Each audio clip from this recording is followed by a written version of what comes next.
Enquanto nós vamos adorar ao Senhor também com a sua palavra, Tiago, capítulo de número 2,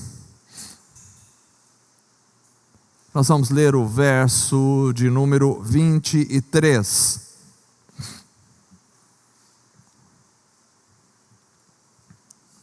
Tiago 2, 23 diz assim a palavra do Senhor: e cumpriu-se a escritura que diz, e creu Abraão em Deus, e foi-lhe isso imputado como justiça, e foi chamado o amigo de Deus.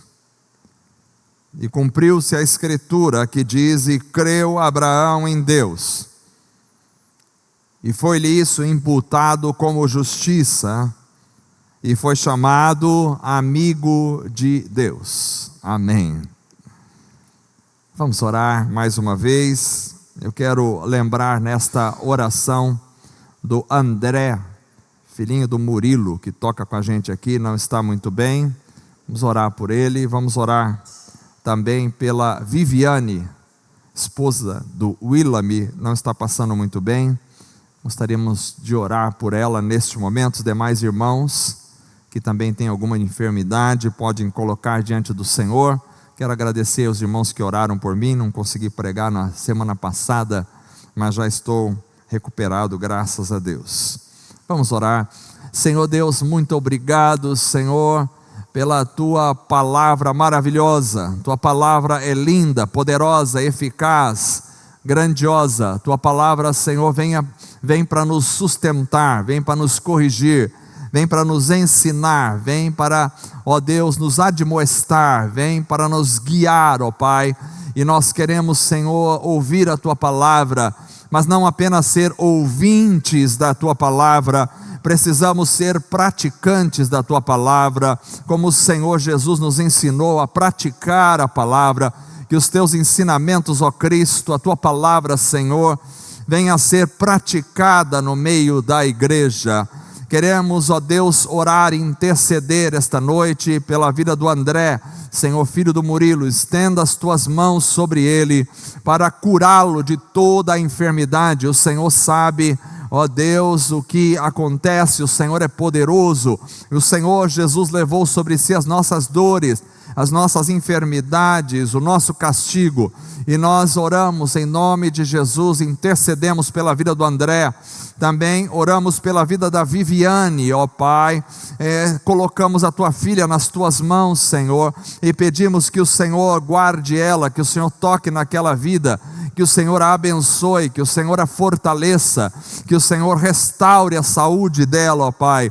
Senhor, lembramos também do seu Lourenço nas nossas orações. Tenda as Tuas mãos sobre ele, ó Pai, para restabelecê-lo, fortalecê-lo completamente, Senhor. Ó Deus, demais irmãos que possam estar enfermos esta noite, nós colocamos todos em Tuas mãos. Tu és o Deus poderoso que cura, que sara, que liberta, que transforma. Nós cremos em Cristo Jesus, cremos que a oração de um justo pode muito em seus efeitos, cremos na Tua palavra salvadora, transformadora, curadora, a Tua palavra que nos foi enviada e nos sara e nos cura. Por isso, ó Deus, nós estamos aqui esta noite, ó Deus, para louvar-Te em nome de Jesus, para adorar-Te, para, Senhor, Te adorar em espírito e em verdade como igreja, ó Deus, para cultuar ao Senhor, exaltar o Teu nome, Senhor, que a Tua palavra que sempre tem falado aos nossos corações, continue atuando, continue tocando, continue transformando as nossas vidas, também nesta pregação, para a glória única e exclusiva do Teu nome, e que seja assim, em nome de Jesus nós oramos, amém e amém, graças a Deus. Irmãos amados,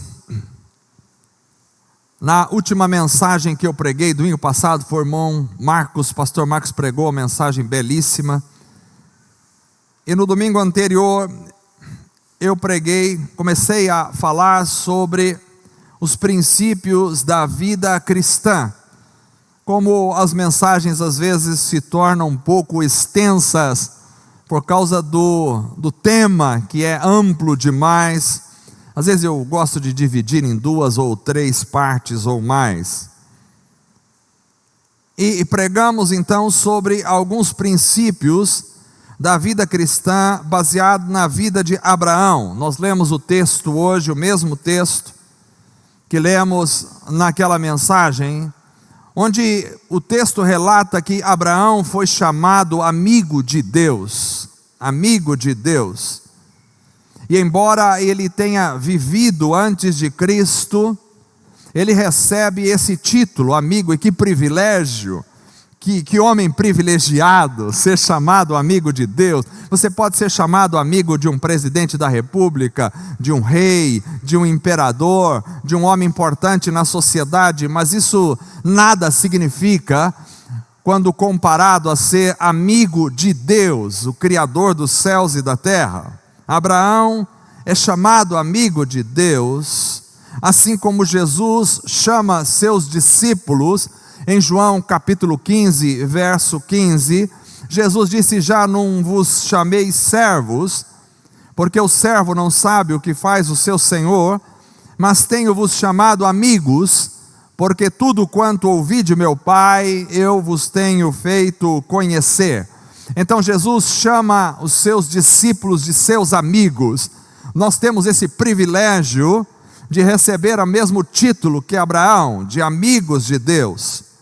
Então eu gostaria de olhar para este homem, o único homem do Antigo Testamento que foi chamado amigo de Deus, olhar para a vida dele e tirar algumas lições sobre como se constitui a vida de um amigo de Deus, como se constitui a vida cristã, como ela se constitui, quais são os princípios que estão por detrás desta história de Abraão, que eu não vou ler toda porque ela é ampla, mas eu vou pegar alguns pontos chaves esta noite sobre a história da vida de Abraão, que vai nos trazer alguns princípios de como deve ser a vida de um amigo de Deus, ou seja, princípios de uma vida cristã.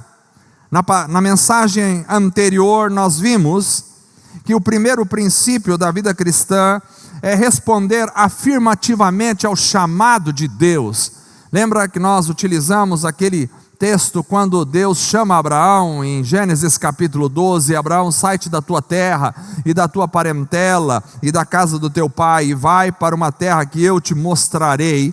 Ali Deus faz um chamado a Abraão e Abraão então responde afirmativamente. Abraão sai da terra dele, sai da sua parentela, sai da casa do seu pai. E com isso nós entendemos que como cristãos nós precisamos sempre ouvir o chamado de Cristo. Ser cristão é ouvir o chamado de Cristo e responder afirmativamente ao chamado de Cristo. Sair-te da sua casa, da sua parentela, significa sair do mundo em que você habitava, sair do meio do pecado, sair do meio da transgressão, para seguir a ordem de Deus. Esse foi o primeiro princípio. Nós tivemos o segundo princípio também da vida cristã, que seria o de enfrentar as lutas contra os inimigos, e isso nós pegamos a partir do momento em que Abraão lutou contra os 4 reis que tinham sequestrado Ló e que tinham destruído as cidades de Sodoma. Então ele foi lá e lutou, e nós aplicamos esse princípio na vida cristã, porque ter uma vida cristã significa também estar preparado para a luta contra os seus inimigos. E a Bíblia diz que os nossos inimigos não são carne e sangue, mas são os principados, as potestades, o príncipe da maldade, as obras espirituais da maldade neste mundo. E aí veio o terceiro princípio e último que eu falei da vida cristã, que é o sentar-se à mesa com o sacerdote supremo. Quando Abraão volta dessa batalha, ele vence a batalha, ele volta da batalha, aí ele se encontra com Melquisedeque. Melquisedeque é relatado na Bíblia como o sacerdote do Deus Altíssimo, e Melquisedeque traz pão e vinho para Abraão, que é uma representação do que nós vamos fazer hoje. Comer o pão e tomar o suco é uma representação, significa a mesa de Deus, significa comunhão, significa sentar à mesa, sentar à comunhão com Deus. Então a vida cristã, ela tramita, ela caminha por esses princípios. Primeiro, o princípio de responder afirmativamente sempre a Deus. E segundo, o princípio de enfrentar os inimigos, que são as hostes espirituais da maldade. E terceiro, o princípio de sentar-se à mesa. Agora vem então a mensagem de hoje. E agora vamos ver mais um princípio da vida cristã. Então, um princípio da vida cristã também na vida de Abraão é que, além disso, além de sentar-se à mesa, além de enfrentar seus inimigos, além de dizer sim para Deus, também é a rejeição às propostas do rei de Sodoma. Este é um princípio muito importante. A rejeição às propostas do rei de Sodoma. E nós vamos ver isso onde? No capítulo 14 de Gênesis, quando Abraão voltava desta vitória. Então os reis se juntaram e lutaram contra Sodoma. O rei de Sodoma era um rei perverso, mas o sobrinho de Abraão, Ló, estava lá. Então quando os reis venceram o rei de Sodoma e levaram cativo, levaram Ló. E levaram todas as coisas, porque era um princípio da guerra. Quando você ganha uma guerra, você leva os despojos da guerra. Então eles levaram os despojos da guerra todo embora, e junto com o sobrinho e as pessoas. Mas o rei de Sodoma era um rei perverso. E aí Abraão vai então em auxílio ao seu sobrinho, e destrói os outros reis, e traz de volta todos os despojos, e traz o sobrinho dele, o Ló, de volta. E aí nesse momento nós estamos aí no verso 17 do capítulo 14, que diz: e o rei de Sodoma saiu-lhe ao encontro. É interessante porque o rei de Sodoma representa a maldade, representa o mundo, representa, porque Sodoma depois foi destruída pelo poder de Deus por causa do pecado. Então o rei de Sodoma representa o mal, o pecado, representa o mundo secular. Então o rei de Sodoma sempre vem ao encontro. Quando você está na batalha, quando você está vivendo a sua vida, sempre o rei de Sodoma aparece de alguma forma. É uma representatividade das ofertas do mal. E aí diz assim: e ele sai ao encontro de Abraão. Mas o texto diz que Abraão encontra primeiro Melquisedeque. Isso é importante. Antes de Abraão encontrar o rei de Sodoma, ele encontrou Melquisedeque, que era uma representação de Jesus. Você pode encontrar o rei de Sodoma na sua vida, mas primeiro você precisa ter Cristo na sua vida para saber responder ao rei de Sodoma. Se você não tiver encontrado primeiro o Senhor, você não saberá como responder ao rei de Sodoma e às suas ofertas. Então, depois da bênção de Melquisedeque, o rei de Sodoma vai dizer, em Gênesis 14, a partir do verso 21, ele vai dizer: e o rei de Sodoma disse a Abraão: dá-me a minhas pessoas, mas os bens pode tomá-los para ti. E Abraão então respondeu ao rei de Sodoma: levantei a minha mão ao Senhor, o Deus Altíssimo e possuidor dos céus e da terra, jurando que desde um fio até a correia de um sapato, não tomarei coisa alguma de tudo que é teu, para que não digas: eu enriqueci Abraão.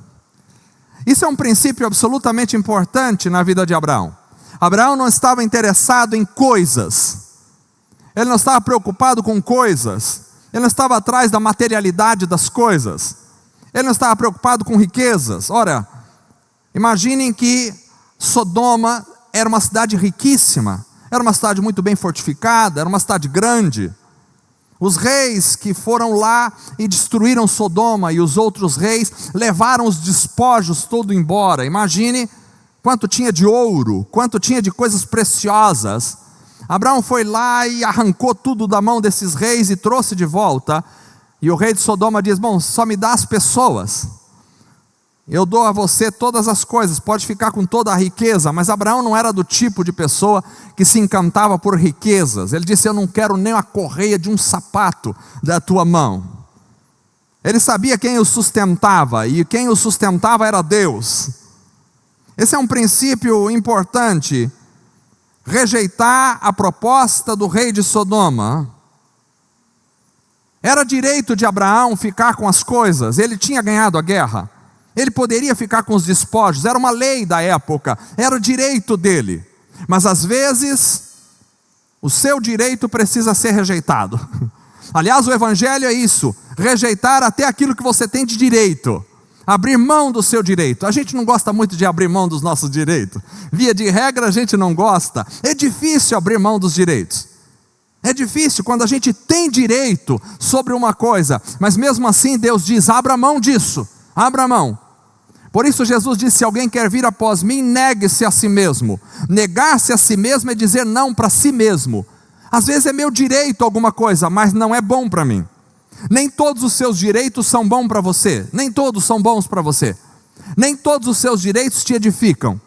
Às vezes você tem direito de responder a uma pessoa.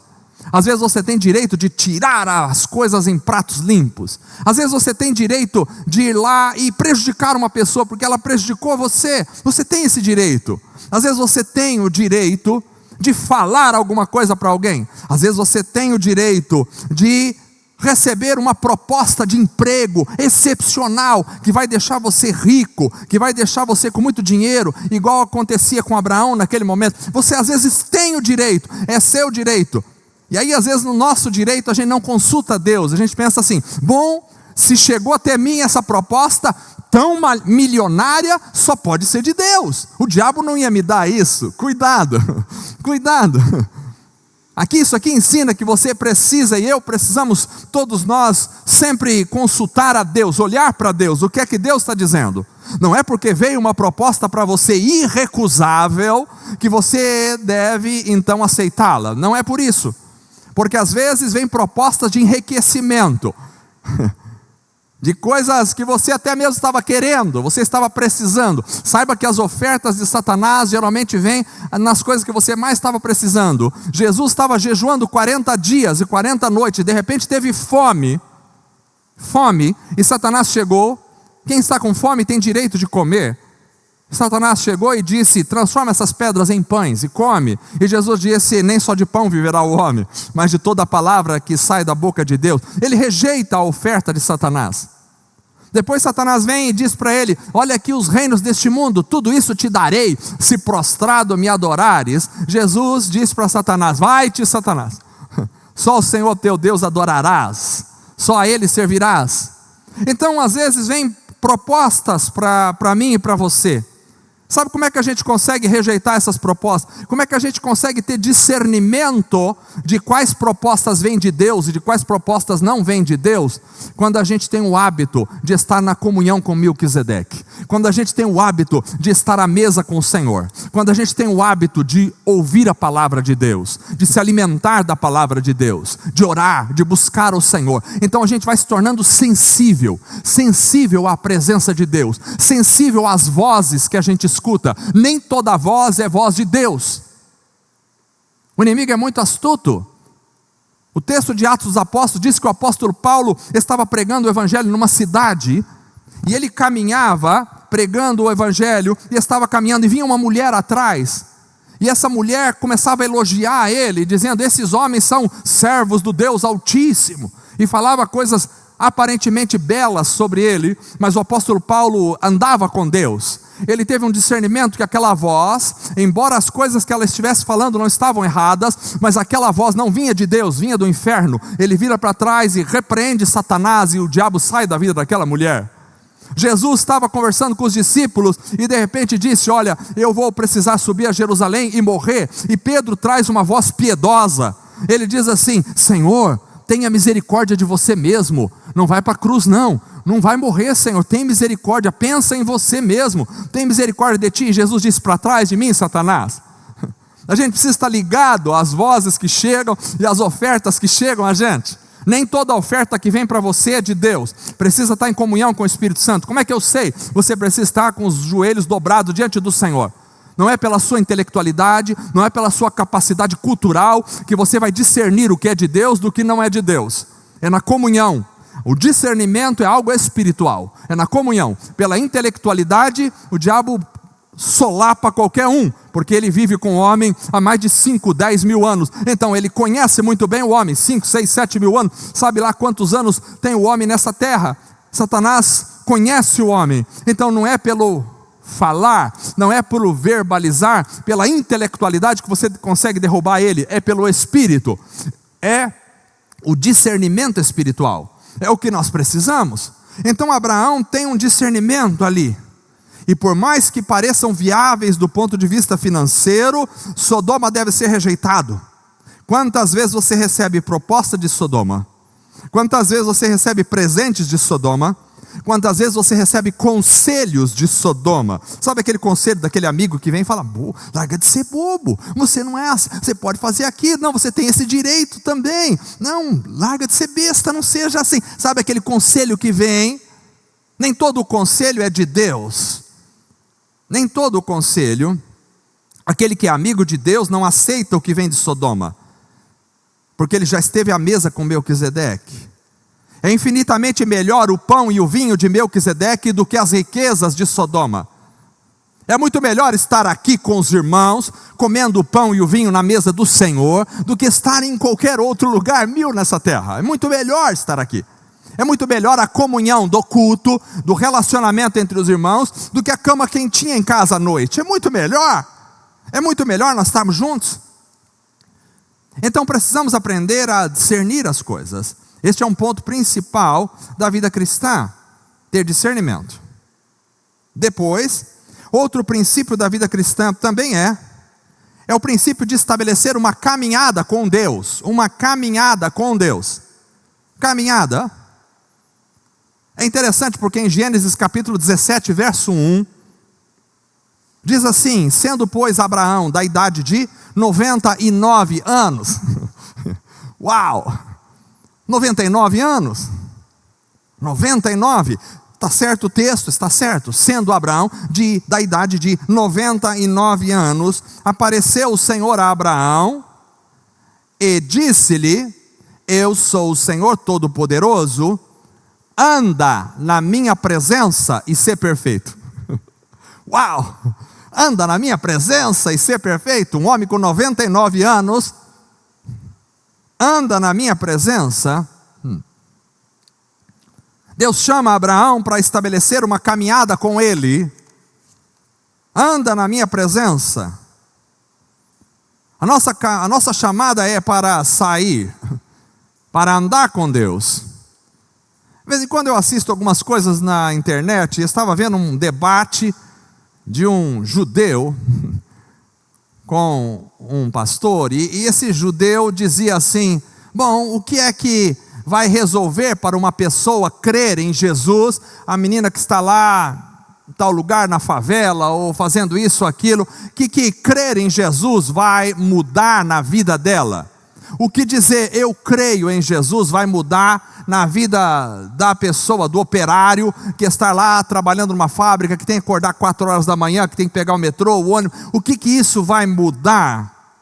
A questão é que se for só crer em Jesus da boca para fora, não vai mudar nada mesmo. Ele vai continuar sendo a mesma pessoa de sempre. Mas crer em Jesus, biblicamente, não é simplesmente dizer eu creio em Jesus. Crer em Jesus é andar na presença de Deus. Agora, se ele crê em Jesus, ele vai andar pelo caminho de Jesus. Jesus disse: eu sou o caminho, a verdade e a vida. Ninguém vem ao Pai ao não ser por mim. Então Jesus não é uma figura apenas para você crer e dizer assim: bom, eu creio nele, ponto final, vou viver a minha vida. Não, não é assim. Crer em Jesus é andar por Jesus, é andar com Jesus, é andar na presença de Jesus. É aquilo que Deus disse a Abraão: anda na minha presença. É andar com Ele, é viver com Ele. E aí sim, andar com Jesus vai transformar completamente a sua vida. Seja você alguém que habita no alto escalão da sociedade financeira, seja você alguém que anda pelos estratos mais pobres da sociedade, se você anda com Jesus, sua vida vai ser absolutamente transformada, vai ser cheia de significado, vai ser cheia de diferença. Você será uma pessoa diferente. Andar com Jesus é diferente do que simplesmente dizer eu creio em Jesus. A nossa chamada é para andar, é para sair, sai-te da tua terra. A nossa chamada é para estar com Ele, caminhar em perfeição. Agora é interessante porque alguém pode dizer: bom, mas como assim eu vou ser perfeito? Nenhum de nós aqui é perfeito no aspecto que analisamos a palavra perfeito. Mas precisamos entender que biblicamente perfeição é um processo, é uma caminhada em santificação. E nós vemos isso onde? Por exemplo, Paulo diz em Filipenses, capítulo 3, verso 12 até o verso 15, ele diz assim: não julgo que haja alcançado, ou que já seja perfeito. Paulo diz isso. Eu não sou perfeito, eu não alcancei, não sou perfeito, mas prossigo para alcançar aquilo para o que fui também preso, ou alcançado por Jesus Cristo. Irmãos, quanto a mim, não julgo que haja alcançado, mas uma coisa faço, e é que, esquecendo-me das coisas que atrás ficam, avançando para as que estão adiante de mim, prossigo para o alvo, pelo prêmio da soberana vocação de Deus em Cristo Jesus. Por isso, todos quantos já somos perfeitos, sintamos isto mesmo, e se sentis alguma coisa de outra maneira, também Deus vô-lo revelará. Olha que interessante, o apóstolo Paulo, primeiro ele fala aqui que ele não é perfeito, no verso 12. Depois, ele diz no verso 15, que ele já é perfeito. Olha, ele se contradisse aqui na palavra? Não. Não, porque todo aquele que está no caminho da perfeição, já é perfeito a partir da obra expiatória de Cristo Jesus, que nos purificou de todo o pecado. E só podemos entrar no caminho da perfeição se primeiro passarmos pela purificação de Cristo. Então nós já somos, a gente tem um termo da teologia que a gente diz assim, o já e ainda não. Nós já somos perfeitos porque Cristo já iniciou a sua obra em nós, nos purificando, nos aperfeiçoando, mas ainda nós não somos totalmente perfeitos porque ainda não chegamos lá. Então Paulo diz, olha, eu ainda não sou perfeito porque eu não cheguei lá, mas já sou perfeito porque estou no caminho da perfeição. Então quando Deus disse a Abraão, anda na minha presença e ser perfeito, quer dizer, a sua caminhada será um processo que vai levar você no caminho da perfeição, até você chegar lá. Então, a vida cristã é uma vida de caminhada em perfeição, uma caminhada rumo à perfeição, uma caminhada que já desfruta da perfeição e que está indo em direção à perfeição total. Viver Cristo Jesus não é simplesmente chegar no culto de domingo à noite. Vir no culto de domingo à noite, qualquer pessoa pode vir, e isso é maravilhoso, que vocês estão aqui. Mas viver em Cristo Jesus é viver com Ele, segunda-feira, terça-feira. Como será a sua caminhada? Como será a sua segunda-feira no seu trabalho? Quando você levantar, segunda-feira, estiver chovendo, ou estiver frio, ou você estiver com preguiça de sair, ou as coisas começarem a dar errado, que você bateu a chave no carro, o carro não pegar, a bateria pifar, o pneu furar, quando você sair de casa, o carro bater, acontecer algum problema, quando você tiver que pagar uma conta e a conta esteja devedora no banco, como será a sua segunda-feira? Você tem duas opções, ou você vai para o desespero, ou você reclama, ou você xinga, ou você pragueja, ou você amaldiçoa, ou por outro lado, você louva a Deus, adora o Senhor, vive com Jesus, acorda de manhã adorando o nome do Senhor, quer esteja cansado ou não, quer esteja com dor de cabeça ou não, quer esteja a fim de levantar da cama ou não, quer as coisas estejam dando certo para mim ou não, aquele que anda com Jesus acorda louvando ao Senhor e vai dormir louvando ao Senhor. Isso é vida cristã. Vida cristã não é chegar na igreja, juntar as duas mãos e fazer uma oração bem bonita ao Senhor, adorar e depois ir para casa e ponto final. Isso não é vida cristã. Isso faz parte da vida cristã. Vida cristã é uma caminhada todos os dias na presença de Deus. Jesus tem que fazer parte do seu trabalho, tem que fazer parte da sua vida, da sua casa, da sua família. Vida cristã tem a ver com como eu trabalho, tem a ver como eu relaciono-me com as pessoas, como eu me relaciono com a minha esposa, com meu marido dentro de casa, com os meus filhos, como eu lido com as situações da vida, como eu lido com os opositores da vida. Isso tem a ver com a vida cristã. Só Cristo pode nos revestir do poder para vivermos a vida cristã. Então nós somos chamados para andar com Deus em perfeição. Penúltimo, ainda outro princípio da vida cristã, é o princípio da intercessão. E a gente vê isso na vida de Abraão em Gênesis capítulo 18. Quando então, depois dele ter libertado Ló voltou a morar em Sodoma. E aí passou um tempo, e aí Deus visitou Abraão. E ele veio em 3 anjos. E Deus falou para Abraão: eu vou destruir Sodoma. Preste atenção, capítulo 18 de Gênesis. Abraão percebe: o Senhor vai destruir Sodoma. Mas quem está em Sodoma? Ló e sua família. Ló era sobrinho de Abraão. E quando Abraão percebe que Deus vai destruir Sodoma, ele entra num processo de intercessão por Sodoma. Intercessão. Ele se importa com Ló. Ele se importa. Interceder é agir em favor de. E ele começa a dizer para Deus: mas será que não tem nenhum justo lá, Deus? Será que não tem 10? Será que não tem 20? Será que não tem? E ele começa a interceder por Sodoma, para que Deus não destrua a cidade. A minha pergunta é: será que nós nos importamos com outros? Porque a intercessão não vem na sua vida se você não se importar com os outros. A maioria das pessoas se importa consigo mesmo ou com, no máximo, a sua própria família. E a pergunta é: será que temos uma vida de intercessão? Será que nos importamos? Abraão poderia pensar: bom, olha, eu já livrei Ló, já fui atrás, já trouxe Ló comigo, já deu problema, Ló foi para Sodoma, e já deu problema de novo, eu fui lá, eu libertei Ló, guerreei contra os reis, trouxe Ló, agora não, chega, vou pensar um pouco em mim. Deus está me abençoando, eu tenho que cuidar da minha vida, vou caminhar aqui na minha vida. Mas Abraão não pensa assim. Ele olha para Ló e diz: meu Deus, ele vai morrer. Ele vai morrer. Então Abraão não está com os olhos voltados para si mesmo. Ele está com os olhos voltados para o necessitado. Aquele que vai sofrer, aquele que vai morrer. O amigo de Deus é aquele que intercede sempre. E que se interessa pelo outro e que sofre pelo outro. Esse é um princípio da vida cristã importante. O cristão é aquele assim que está interessado nos irmãos, que está interessado nas pessoas, que sofre a dor do outro, que sofre com o outro, que ora pelo outro, que intercede pelo outro.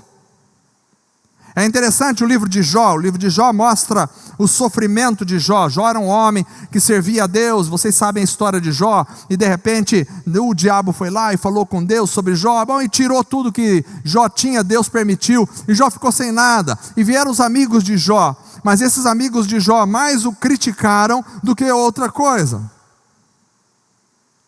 e foram pessoas ruins naquele momento da vida de Jó. A ponto de Deus falar para os amigos de Jó: olha, vai lá para ele orar por vocês, porque vocês pecaram.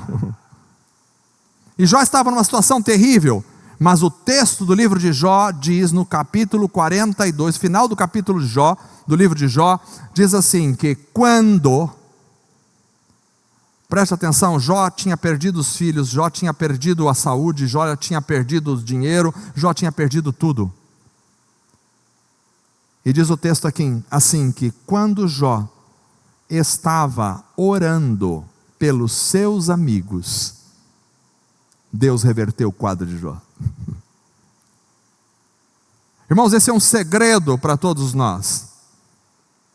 Precisamos aprender a orar uns pelos outros, uns pelos outros. Eu acredito que vocês oram uns pelos outros. Nós sempre mencionamos algum irmão que está doente aqui, de repente que teve um problema. Como é que passa a nossa semana? Às vezes a gente passa a semana tão preocupado com a gente mesmo. Eu tenho que pagar essa conta, eu tenho que fazer aquilo. Estou com uma dor aqui, estou com uma dor ali. Está certo. Mas quantas vezes nós tiramos os olhos de nós mesmos para orar pelos outros? Para interceder por outros? Enquanto você tem uma dor aqui, tem pessoas que estão morrendo no hospital. Enquanto você tem um problema financeiro, tem gente que não conhece a Cristo, que está indo para o inferno. Quantas vezes nós estamos intercedendo pelas pessoas? Jó estava cheio de chagas, do alto da cabeça até a planta dos pés, estava cheio de chagas, de doenças. Mas o texto diz que ele começou a orar pelos seus amigos. Orar pelos seus amigos. E quando a gente ora pelos nossos amigos, Deus atua. Precisamos aprender a orar uns pelos outros. Abraão fez isso por Ló e salvou a vida de Ló e de sua família de serem destruídos. A intercessão de Abraão foi tão forte que os anjos chegaram até Sodoma e Gomorra para destruí-lo, para destruir a cidade. Mas os anjos, que Ló estava demorando em sair da cidade, e os anjos falaram: saiam daqui. Tiveram que arrastar ele para fora, porque enquanto você não sair daqui, nós não podemos destruir a cidade. Eles foram impossibilitados de destruir a cidade por causa da intercessão de Abraão. É importante nós intercedemos. Você intercede pelo seu pai, pela sua mãe, pelos seus filhos. Pais, intercedam pelos filhos. Você ora pelos seus filhos. Quanto você ora pelos seus filhos? Mas você ora só pelos seus filhos ou ora pelos filhos dos outros também? Não, eu estou muito ocupado orando pelos meus filhos. Nós oramos pelos outros, oramos uns pelos outros. Irmãos, quantos precisam de oração, nós temos que estar intercedendo. Mas aí vem o último princípio da vida cristã. O último princípio da vida cristã desta mensagem é a entrega total. Esse é o último princípio e é o mais forte. A entrega total. Primeiro, Abraão deixa tudo. Deus diz: sai-te da tua terra e da tua parentela e da casa do teu pai e vai para uma terra que eu te mostrarei. Ele deixa e vai. Ele saiu, ele largou o seu local de vida, largou o seu conforto, largou a sua cidade, largou tudo e foi. Mas Abraão tinha um problema, ele não tinha filhos. E naquela sociedade, naquela época, não ter filhos era um grande problema. Porque culturalmente, o filho é que herdava o nome do pai. Então, havia uma ligação muito forte no conteúdo familiar. Diferente do mundo ocidental. A gente tem uma ligação da família, mas naquela época a ligação era diferente. A família era como se fosse ligada na carne. Um respondia pelo outro. Um estava no outro, espiritualmente falando, psiquicamente falando, um estava dentro do outro. E era tão forte a ligação que naquela cultura, se fosse punir o pai com a morte, tinha que matar toda a família, porque toda a família estava no pai. Se não matasse a família toda, se alguém vai matar uma pessoa, tinha que matar toda a família, porque se não matar, aquela pessoa continua viva nas outras. Então há uma cultura muito forte familiar. Então o filho era primordial, porque se ele não tivesse filho, com ele morria a sua linhagem, a sua descendência. Abraão não tinha filhos. Então Deus deu um filho a Abraão e prometeu: eu vou te dar um filho e a tua descendência será como as estrelas do céu. E Deus deu o filho a Abraão. Veja bem, Abraão tinha deixado tudo e agora Deus lhe deu o filho. O filho era a maior riqueza que ele tinha na terra. O filho era a maior alegria, porque Abraão já estava ficando velho, já estava com 100 anos quando teve o filho. Então a filha era tudo que ele tinha na terra naquele momento. Aí agora chega o momento em que Deus diz: Abraão, pega o teu filho, vai no Monte Moriá, e ali você sacrifica ele a mim. Você já conseguiu se imaginar na pele de Abraão nesse momento? Vou dizer uma coisa para você: a vida cristã é uma vida de entrega total. Tudo que você tem é dele, por ele e para ele. Nada é seu. Nada. Porque quando você quer agarrar alguma coisa com a sua própria mão, você descobre que você é insuficiente para agarrar. É tudo engano. Você tem que entregar-se totalmente. Totalmente. E Abraão então, quando ouve Deus falar, pega o filho e vai sacrificá-lo no Monte Moriá. E quando Abraão levanta o cutelo para sacrificar o filho, então está lá em Gênesis capítulo 22, então Deus manda ele parar e diz: não precisa sacrificar, agora eu sei que você ama o Senhor e que não lhe legaste o seu único filho. Irmão, há um estágio da vida cristã, porque às vezes a gente prega o evangelho, as pessoas entendem errado. Vem para cá e você vai ficar rico, você vai ter bênçãos na sua vida, você vai ter, as pessoas vêm, mas elas vêm para receber alguma coisa. Tudo bem, é verdade que você pode receber um monte de coisas de Deus. Deus é maravilhoso e abençoa, como abençoou Abraão. Mas esse é apenas o primeiro estágio da vida cristã. Há um estágio de profundidade da vida cristã, que para ser amigo de Deus eu preciso entrar nesse estágio. Que é quando você se envolve tanto com Deus, que agora, até aquilo que Deus te deu, você tem que devolver para Ele completamente. E ficar sem nada. Porque ter Deus é ter tudo. Ter Deus é ter tudo. Não ter Deus é não ter nada. Então a vida cristã é quando você entrega tudo, tudo que você tem, tua família, tuas posses, teus pensamentos, teus desejos, teu futuro, tudo nas mãos de Deus. Abraão subiu para sacrificar o tudo que ele tinha, que era o filho. O filho era o mais importante para ele, era o que levaria a linhagem dele.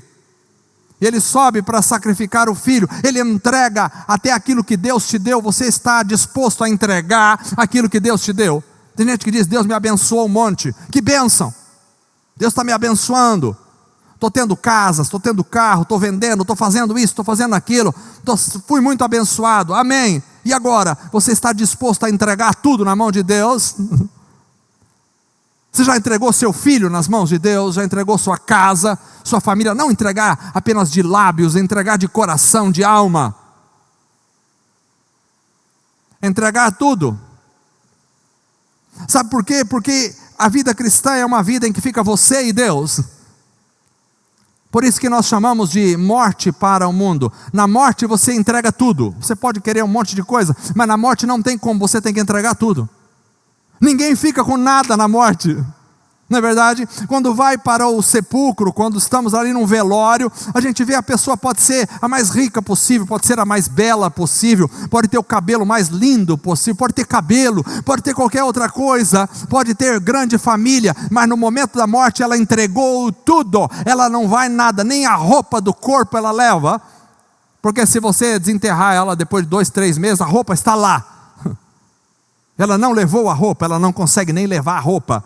O momento da morte é o momento de entrega total, é quando ela vai sozinha, ela e Deus, Deus e ela. E é esta mesma situação que precisa ser na vida cristã, quando você se desapega de tudo e entrega tudo nas mãos de Deus, e fica você e Deus, Deus e você. Esta é o ápice da vida cristã, quando você consegue entregar tudo. Muitas vezes a gente vai orar e a gente pede um monte de coisas, eu também peço. Isso é bom, mas também tem um momento em que Deus diz: agora eu peço o teu tudo. O que você faz? O que você faria se fosse Abraão naquela situação? Você sacrificaria? Pegaria o teu único, não tinha 2, era só um, o teu único filho, e diria: vamos ao monte. Sabe por quê? Porque quando aconteceu no Calvário, Deus deu o seu Filho unigênito, para que todo aquele que nele crê não pereça, mas tenha a vida eterna. A vida cristã é doação. Vida com Deus é doação, quando eu entrego tudo. É difícil entregar o futuro. A gente fica pensando: quero fazer isso, quero fazer aquilo, o meu futuro. E principalmente quando a gente é jovem. Quando a gente vai ficando mais velho, a gente vê que não dá para fazer 1/4 daquilo que a gente sonhou. O tempo não basta. Quando a gente é jovem, a gente quer ganhar o mundo. Quando a gente é velho, a gente já viu que não ganhou é nada. Passa tudo rápido. A vida com Deus é uma vida de total entrega. E se Deus tirar aquilo que você tanto acha que quer? Se Deus não te der aquilo que você está pedindo tanto, você continua servindo ao Senhor? Você continua servindo ao Senhor? O bem mais precioso de uma vida é a própria saúde. Deus tirou tudo de Jó, permitiu que o diabo tirasse até a saúde. E sabe como Jó respondeu?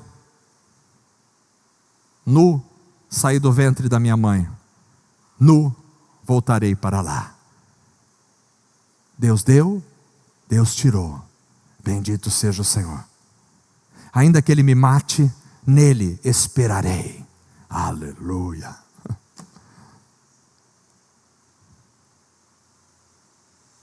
Eu não entendo pessoas que dizem que servem ao Senhor e pedem um namorado, Deus não dá, vai para o mundo. Quero passar no vestibular, orei, não consegui, Deus não liga para mim.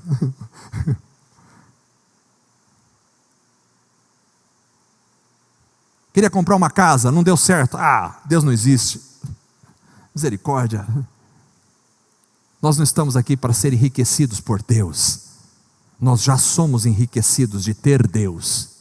Ele é o nosso bem maior. A tua presença, diz Deus, é melhor do que a vida.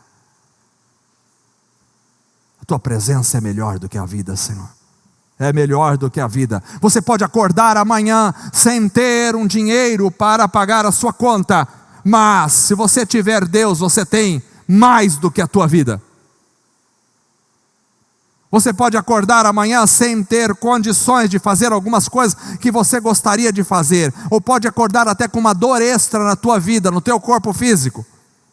Mas se você tiver Deus na tua vida, você está em paz, em alegria do Espírito. A tua presença é melhor do que a vida.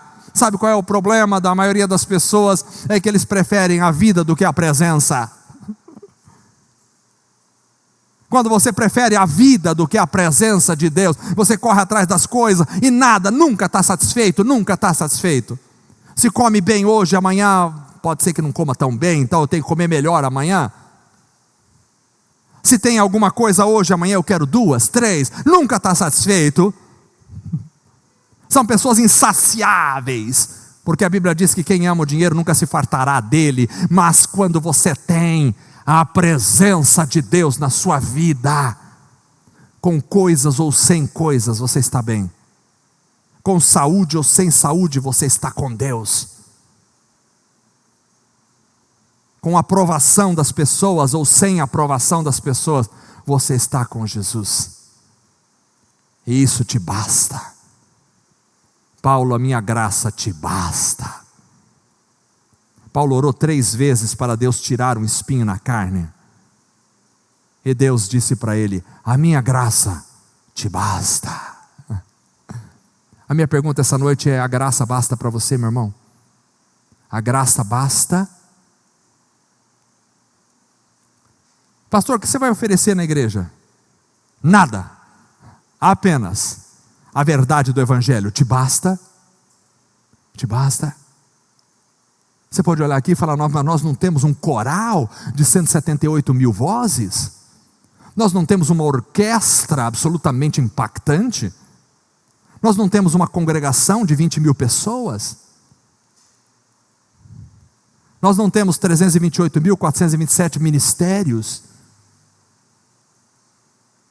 A minha pergunta é: a graça te basta? Mas nós não temos um cantor aqui que gravou 328 CDs, cantando à noite para impactar todo mundo com arrepios? A minha graça te basta? A graça nos basta. Que Deus abençoe os irmãos em nome de Jesus. Vamos ficar em pé para a gente orar.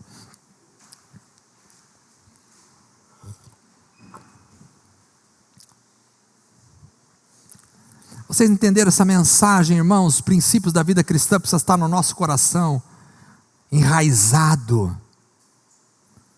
Responder ao chamado de Deus com sim. Enfrentar as lutas dia a dia contra os inimigos. Sentar-se à mesa com Melquisedeque. Rejeitar as propostas de Sodoma. Muitas propostas vão ser feitas para você de Sodoma. Rejeite-as. Mas é tão boa, rejeite.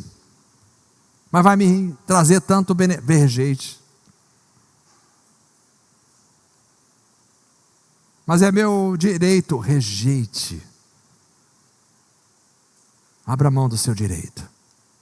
Abra mão do seu direito. Mas sabe qual é o problema dos casais? É muito difícil abrir mão do direito. Sabe qual é o problema das famílias? É muito difícil alguém que se humilhe, que abaixe a cabeça. Rejeite as propostas de Sodoma, caminhe com Deus, interceda, entregue-se totalmente. Totalmente. Irmão, essa mensagem não é para ser ouvida simplesmente, é para ser praticada. Quantos vão interceder essa semana por alguém? Pegue alguém para interceder no seu coração. Você não precisa nem falar para a pessoa. Olha aqui, nós temos várias pessoas aqui. Escolha um irmão no teu coração. Não precisa ser muitos, 1 ou 2. Escolha e diga para Deus: eu vou interceder por esse irmão essa semana. Você está evangelizando alguém, levando o evangelho a alguém, escolha a pessoa e diga: eu vou passar a semana orando por essa pessoa. A oração de um justo pode muito em seus efeitos. Pode muito. Pode muito. Senhor Deus, graças te damos pela mensagem desta noite e pedimos ao Senhor, em nome de Jesus, que venhas derramar do teu poder sobre a tua igreja. Oramos por um avivamento e queremos, Senhor, a manifestação do poder do Senhor sobre nós. Mas assim como Abraão, não podemos abrir mão de ser chamados amigos do Senhor. Ajuda-nos a viver a tua palavra, a dizer sim para o Senhor, a entrar numa caminhada de perfeição com o Senhor, a lutar todos os dias contra os nossos inimigos, a abrir mão dos nossos direitos, Senhor.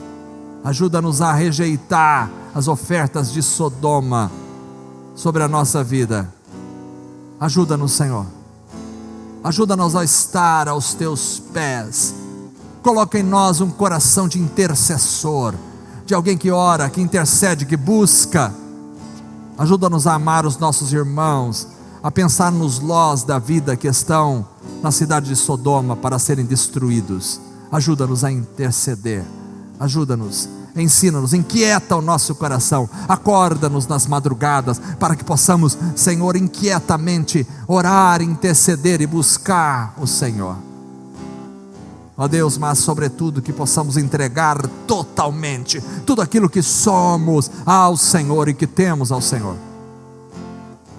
É a Ti que pertence a nossa adoração e o nosso louvor. É só o Senhor, em nome de Jesus. Amém. Vamos cantar uma música enquanto